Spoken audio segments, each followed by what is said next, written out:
Hello friend, IPL T25માં ગઈકાલે એટલે કે શનિવારે 17મી મે કોલકાતા નાઇટ રાઇડર્સની ટીમ ફેંકાઈ.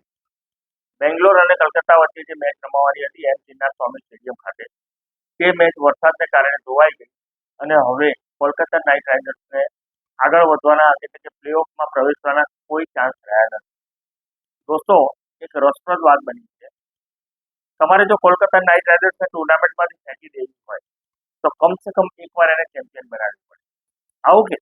આવું તો કઈ એકવાર ચેમ્પિયન બનાવે એટલે બીજી વાર આઉટ થઈ જાય. યસ, કેકેઆરની ટીમ 2012, 2014 અને 2024 ત્રણ વાર આઈપીએલમાં ચેમ્પિયન બની. એ પછીના વર્ષે રિઝલ્ટ શું આવ્યા એ તમને ખબર છે?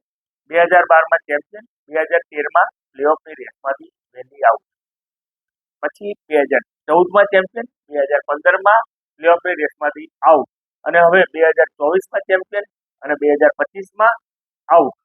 બોલો, મજા પડી ગઈ છે? તો શેર કરો, લાઈક કરો અને ફોલો કરવાનું ભૂલતા નહીં. Thank you very much.